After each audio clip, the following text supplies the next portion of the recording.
Coming up on today's episode, a quick update on Dustin May, what the Dodgers could do if Corey Seager does leave, and some general praise for the Dodger organization and Dodger Stadium for how they welcome back fans this year. So that's what's on tap. So keep it locked on Dodgers.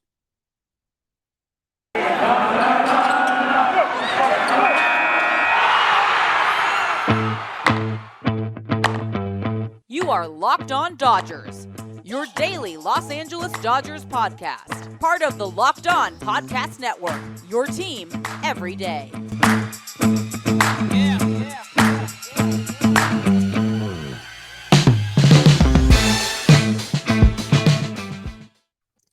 Yo, Dodger fans. Welcome to Locked On Dodgers. We are part of the Locked On Podcast Network, the #1 local sports daily podcast network. I'm Vince Samperio, Chavez Ring Fiends, and I will be rolling solo on today's episode. I want to first thank you for making us your first listen every morning. We are free and available on all platforms where you find podcasts and on YouTube. Make sure to tell your friends and family about us. We are going to get into a few things today, or me specifically, I guess not we.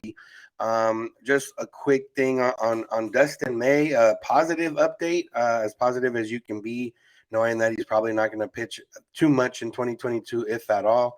But 6 months after he came off the mound and we ended up finding out he needed Tommy John surgery, he was able to throw a baseball, and he posted a video of him playing catch, it looks like in Arizona. So positive sign that he can at least throw the baseball.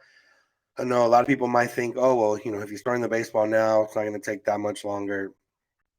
I still don't expect to see Dustin May in anything more than a relief role late in the year next year that could potentially find himself on a playoff roster. But other than that, there's not too much hope of him contributing significantly for throughout the Dodgers 2022 season, but he can find a way to contribute significantly late down the stretch and maybe in the postseason. So that's a good sign and good for Dustin May. The other guys that we haven't really seen updates for that maybe I would like to see updates for, Caleb Ferguson and Tommy Kahnle, two guys that the Dodgers are expecting to come back into their bullpen next year. We haven't seen anything about them, so I'm not sure entirely how they're going, but I would assume no news is good news. So I'm just gonna roll with that as what that's what I'm gonna roll with. And that's what I got there. There was no real other Dodger news that I can think of. It's a slow period. Probably nothing's going to happen until after the World Series when some of these players officially become free agents, and then there may be some signings. But with the CBA thing coming up, I'm not entirely sure how fast the market's going to move, if guys are going to want to sign before the new CBA or if they're going to want to sign after the new CBA. So we may not have Dodger news for a while, but you got to take what you can get. Let's talk about Corey Seager and what happens if Corey Seager leaves. That's what I wanted to get into. And there's a lot of different ways the Dodgers can go about it. And obviously, it wouldn't be ideal for the Dodgers to lose Corey Seager. He's one of the better hitters when healthy. And, he was an LCS World Series MVP last year. He's been Rookie of the Year. Unfortunately, he hasn't really had a full great season, but he's been very good in limited time or when he has been healthy. And yeah, but let's just say, somebody throws him more money or he wants to go on the East Coast or whatever the case is, Corey Seager's not there. The Dodgers do have a built-in contingency plan right off the bat. Trea Turner slides back over to shortstop. You would imagine Gavin Lux slides into second base. And the Dodgers would have a nice, strong starting lineup. Even if Corey Seager leaves, there still be one of the better lineups in baseball. But there's some other ways to go about it and some different guys to maybe go after or move some people around. One of the names that I want to start off with that I saw, I think Jim Bowden mentioned him the other day. And the guy that I didn't think about, but a guy that I love the idea, and that's Starling Marte. Starling Marte is an outfielder. He played center field for the Pirates and the A's this year. He was top 5 in stolen bases in both leagues, I believe. And I think that one series against the Pirates, he ran all over the Dodgers. And now he doesn't fill the role of shortstop, but he does fill a role of better player, better hitter in the starting lineup. Now, this is a lot of this is based on the fact that if you don't trust AJ Pollock or you don't trust Gavin Lux to be that guy every single day.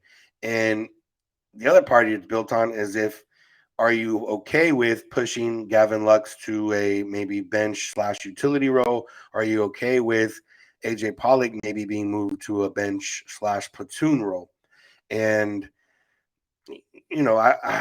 as a Dodger fan, you want to have hope that AJ Pollock's going to replicate what he did and stay healthy and do what he did in 2021.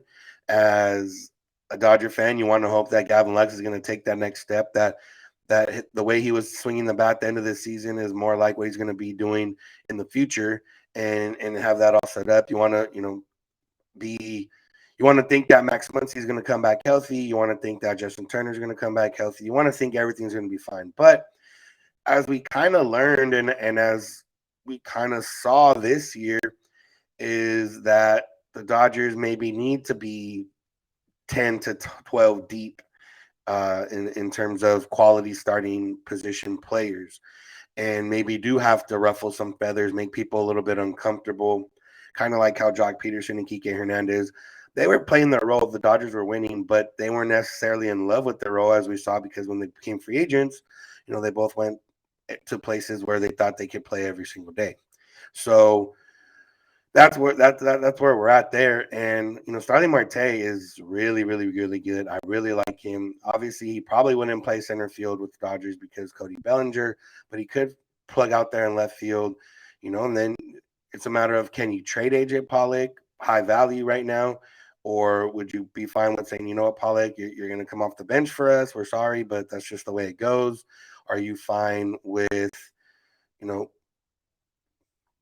moving people around? Theoretically, you could put Marte in center, not lose too much defensively. You could put Bellinger at first base, and you could move Max Muncy over to second base.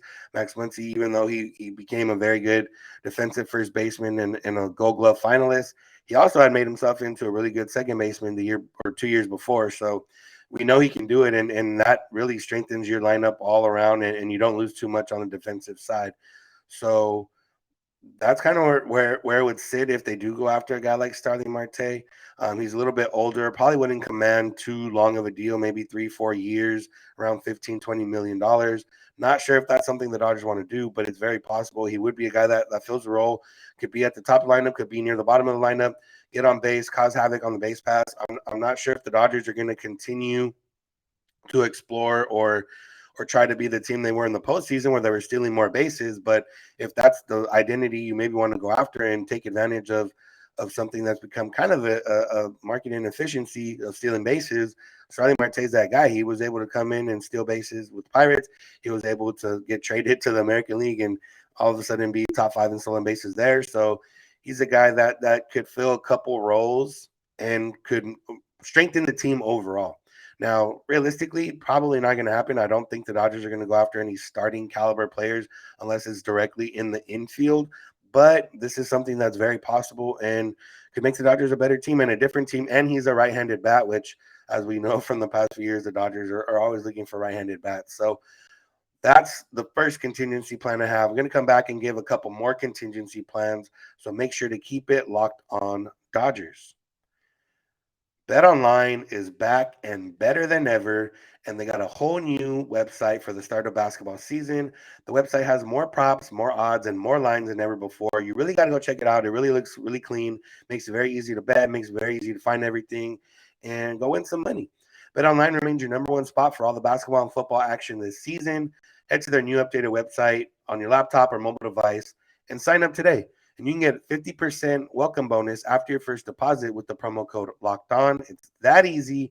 Promo code Locked On at BetOnline for a 50% welcome bonus on your first deposit. It's basically free money. Go claim it. Go make more money. From basketball, football, baseball postseason, NHL, boxing, and UFC, right to your favorite Vegas casino games. Don't wait to take advantage of all the amazing offers available for the 2021 season. BetOnline is the fastest and easiest way to bet all your favorite sports. BetOnline, where the game starts. All right, we're back. I want to thank you for making Locked On Dodgers your first listen every day. A reminder that we are free and available on all platforms and here every weekday, Monday through Friday. Okay, so let's get into a couple more plans now. one plan if Seager leaves is, like I mentioned, just keep everyone the same and move Trea Turner to short, Gavin Lux to second. And then it becomes a little bit more priority to bring back Chris Taylor, which I already believe he's a priority. Even if they do or don't bring back Seager, I think Chris Taylor is probably one of the more important, probably maybe the most important piece for the Dodgers this season. Not in terms of overall like value, like he's not going to bring more value than maybe a Max Scherzer or Corey Seager, but value to the team. Having a guy that can do what he does is probably more valuable to the Dodgers right now than just one guy that plays one position. So yeah, whatever the case is. But the other guy that's out there that would be a free agent that is intriguing is Marcus Semien. Now, Marcus Semien, as you know, the Braves, or not the Braves, the A's kind of lowballed him, didn't want to bring him back, asked him to not take a pay cut, but just take a weird contract with deferrals. He said no. He went, signed a 1-year deal with the Blue Jays, and was a viable MVP candidate in the year. If Shohei Ohtani wasn't around, Marcus Semien would have been battling with Vladdy Guerrero Jr. for that MVP in the American League. He'll finish top 5, maybe even top 3. And he's a guy that I'm sure the Blue Jays want to bring back, but the Dodgers did have interest in him last year. Didn't quite work out. He's now spent a year playing second base, so maybe he's not as. I don't know what he wants to do. Does he want to go find somewhere to play shortstop? It's going to be a lot more difficult than finding a place to go play second base. And this one's just a straight, easy swap. You don't really have to move people around. You sign Marcus Semien. He plays second base. Trea Turner moves over to short. Gavin Lux kind of becomes the left-handed version of Chris Taylor, roaming around, filling in the outfield and in the infield. And then you got, if they bring back Chris Taylor, and you got the right-handed version, and then you got, kind of a perfect little mix right there. And that puts you 10 deep in terms of your offensive players that are above average. So Semien, I don't know. He's 31, I believe. He can maybe command a little bit more years than Marte was. I don't know if somebody wants to do that. Semien has had 2 really good years in the past, like 4 or 5 years, but then he's also had some mediocre years. It depends on how much you believe in him and how much last year you think was truly who Marcus Semien is.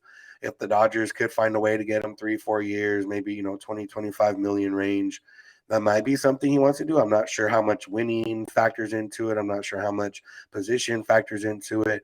But if you can offer a starting role on a winning team, you're already a leg up on some other teams out there. Yeah. So Marcus Semien, he, like I said, he slots in another right-handed bat. Had 7.8 WAR this past year. Like that's really, really, really good. That's an MVP candidate. And for the Dodgers, you want to add guys that are really, really, really good. And the guy that's an MVP candidate definitely qualifies under that. Moving on to another situation. Now, this is one that is a little bit more uneasy, one that I don't see happening, and one that we talked about last year or maybe earlier this year. I don't remember.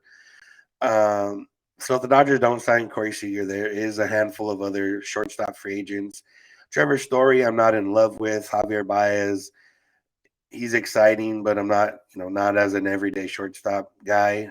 I don't think he brings you too much more value than what the Dodgers already have on the roster. The other guy is Carlos Correa, and this one is more of a, yeah, let's not bring that guy in. and we all know why. He was part of that 2017 Astros team that got caught cheating. And for me, I think we talked about it with George Springer last year too, is there was different ways to go about it after what happened in 2017 and what we found out in early 2020. And for the most part, none of the Astros went the route that would have been preferable. George Springer probably did the best of all, which was just don't talk about it really. Don't even, don't condescend. Just don't talk about it in general.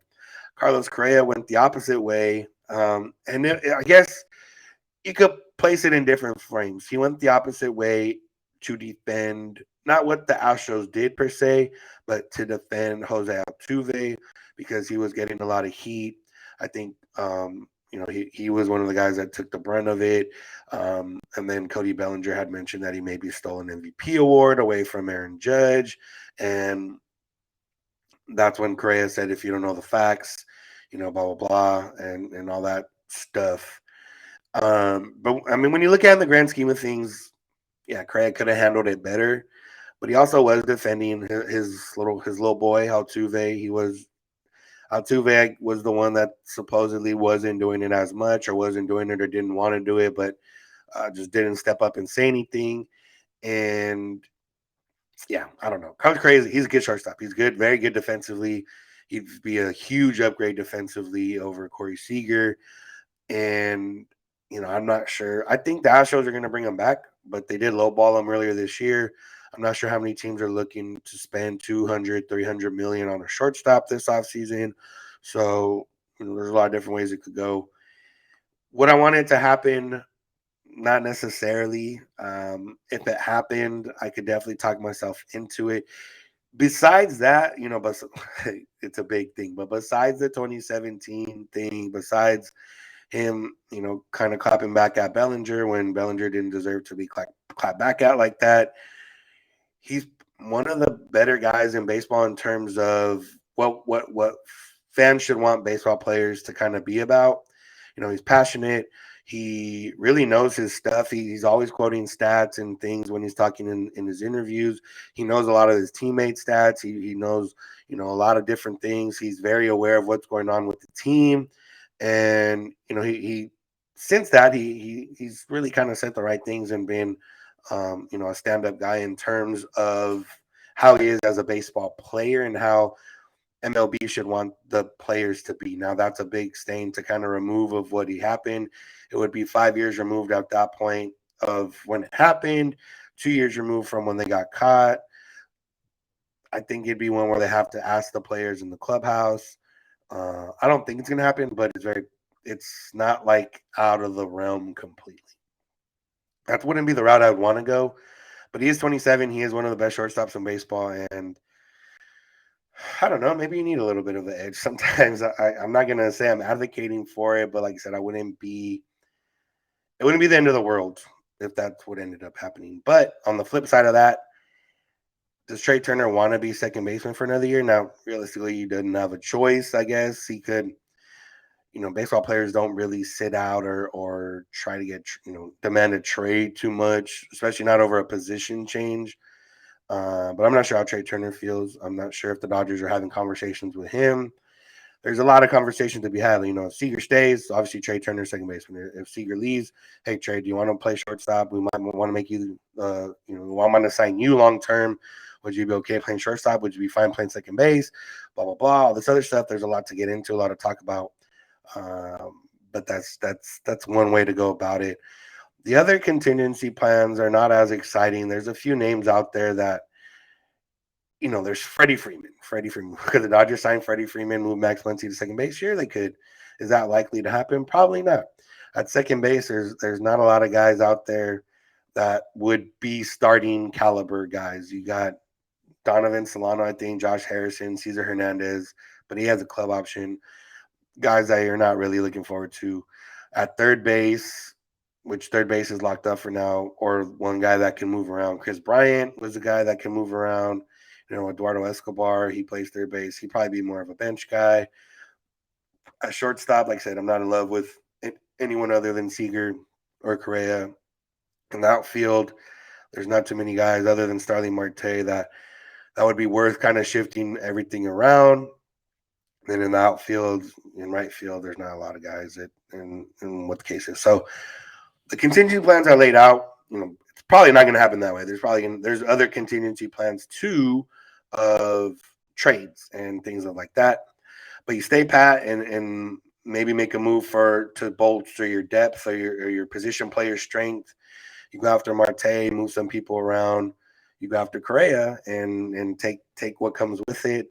Or, there's some other stuff that may be on the table, and probably some other stuff that maybe Jeff and I'll get into at another point.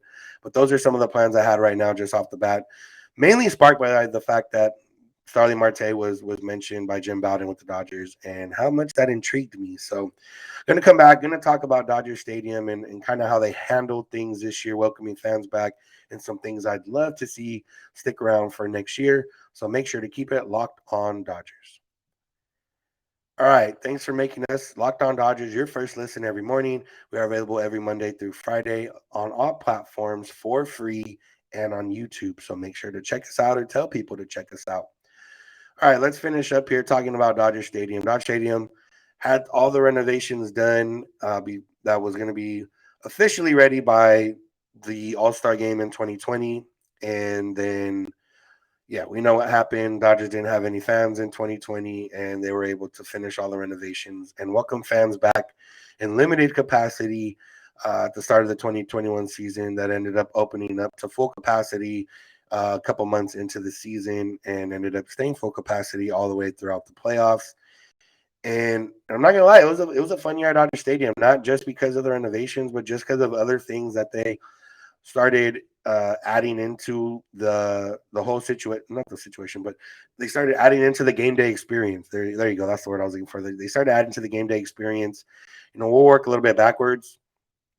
And I tweeted this out, and I'll just say that the mariachi being part of the playoff game day experience, being out there in the pavilion, playing every other inning or so, doing the seventh inning stretch, being able to play kind of whenever they need, get the crowd pumped up. That was fun. Now, I'm not sure if they have the budget or they have the budget, but I'm not sure if they'd want to do that every single game. But kind of like basketball teams or other teams, I think even the Raiders now these are way shorter seasons, way less games. They kind of have the house band on retainer or whatever the case is. Could they find a mariachi that would stay on retainer that would work all the home games, or maybe switch off every homestand? I know they had three different mariachi groups for the three playoff games in the NLCS. Maybe they could switch off homestands, whatever the case is, or maybe just have something maybe right there in that right field pavilion cutout area, whether it's a band, whether it's mariachi, whether it's whatever other type of music you want to do.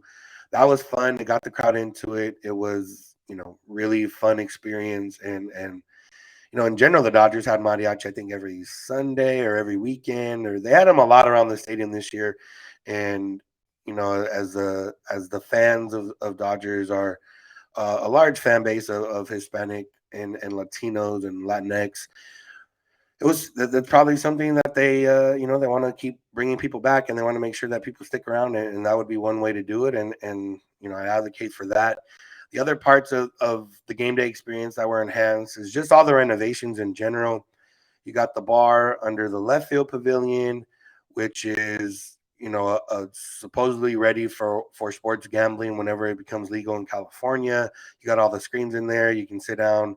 I used to only go there pregame. I know some people stay there during the game. I don't think I could do that, but pregame for sure. Go in there, have a beer, watch some of the other sports going on, and maybe if there's betting, maybe place a bet on the Dodgers whenever that happens. The one I didn't get to try out this year on the right field pavilion was the Lasorda.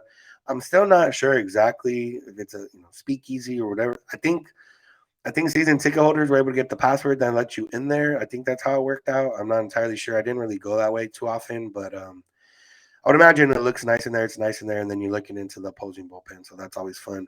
The whole center field area with all the eateries and the brewery and the bars and a lot of places to sit. That's good because these are good for, as much as I don't like the wave and things like that, Jeff always mentions the casual fan, and this is what attracts the casual fan, a fan that's not there to watch 9 innings plus of baseball, but they're there to enjoy the atmosphere. They're there to maybe be there with their friends or meet up with their friends, there to have a couple drinks, have some food. Oh, yeah, no, yeah, there's a baseball game going on. So that was great. And, it just allows you to kind of, the one thing Dodger Stadium does lack and does not have is the total game day experience that some of these newer stadiums or stadiums that are built in different areas have. You San Diego, San Francisco, you can go hang out around 2 o'clock, go find some lunch, go have some drinks before the game, kind of hang out, blah blah blah. Walk into the game, okay, game over. Now you can walk out, and there's still places to eat and bars and everything else. You can legit make a whole day out of a baseball game in some of these cities. Whereas Dodger Stadium, you might be making a whole day out of it, but that's because you have to leave super early. to avoid traffic, and then you're going to be there super late because of traffic if it's a busy game. So I think what the Dodgers, and I know this is not what I think, what the Dodgers wanted to do is kind of start owning that game day experience a little bit more. And I know that I think they still want to do it a little bit more than they did this year, but probably because of COVID, where they can open the gates up, 3-4 hours before the game rather than 2 hours before the game. They can maybe have some happy hour specials, or I don't know if they're ever going to discount drinks there, but maybe some discounted food. Get people in the stadium earlier. Make sure they're there ahead of time. Have some food, have a couple beers, have a drink, whatever the case is, and be there by the time the game starts. And then for the post game, we saw this a little bit in the playoffs and toward the end of the regular season.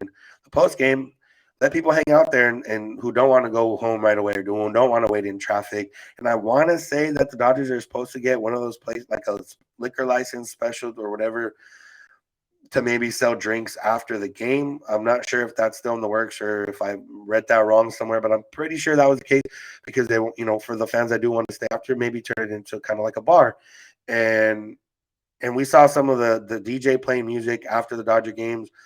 It was packed right there. There was full of people that either didn't want to wait, wanted to listen to music, didn't want to go sit in the parking lot for an hour. They'd rather wait here for an hour and then go. I think that would add to the game day experience as a Dodger fan and as casual fans, because when you do get out of Dodger Stadium, unless you are in there's nothing super close that you can go to. Maybe the shortstop, but other than that, there's nothing super close that's like that kind of experience. You got to go into downtown or maybe into Hollywood or Glendale, whatever the case is. So I'm glad they started kind of doing that. I'm sure if it wasn't COVID, they maybe would have went a little more would have went a little more all out in that respect. And I think that's what the plan is. So we'll have to see what happens next year in the years leading forward. The other part, I don't know, there was just a lot. Dodger Stadium's always fun, but just all the renovations. You got the kids area. Dodger Stadium was one where if you did take a kid before, you kind of got to watch the game, and there's nothing much else to do.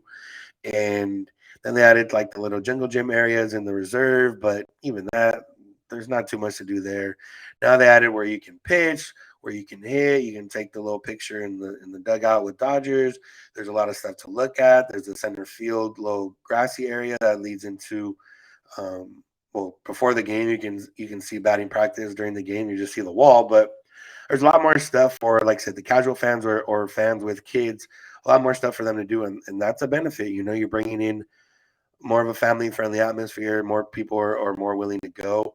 Now, what I would like to see them bring back is, on top of that, is maybe some more family-friendly deals on tickets where, they used to have the tickets and the Dodger dog and soda, I think, kind of pack. Bring those back, man. At the end of the day, you're going to have 35,000 there just from season ticket holders. You're more than likely going to have 45,000 there on any given night. On the big nights, you're going to have 50,000 plus.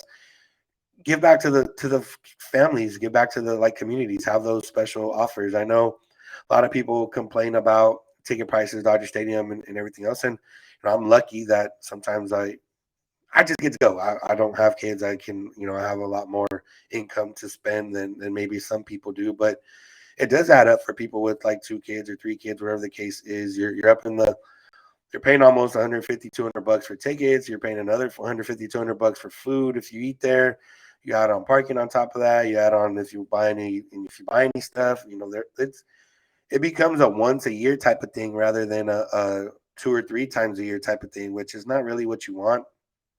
As the Dodgers, they should want people coming back 3-4 times a year. So we'll see what happens there. I'm sure I'm not sure if that's going to come back, but I would imagine tickets would also kind of start leveling out a little bit. This year they were probably the highest in terms of secondary market. Before you could get into Dodger games, random Dodger games, 10, 15 bucks and have a decent seat. This year it wasn't really that way. But I think it was just a matter of people didn't come for a year. Beginning of the year is limited seating and all that stuff. So I think it'll kind of work itself out. But yeah, what else part of the Dodger experience? I don't know. It was just fun to be at Dodger Stadium this year, and just wanted to highlight that a little bit and highlight some things that they can maybe work on or try to get back in the future.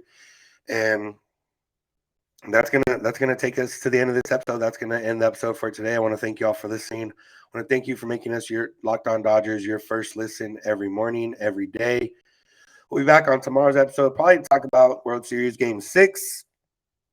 If the Braves close it out, if not, maybe talking and looking ahead to a Game 7, and maybe find another contingency plan or another off-season scenario to look at. So we'll see what happens there.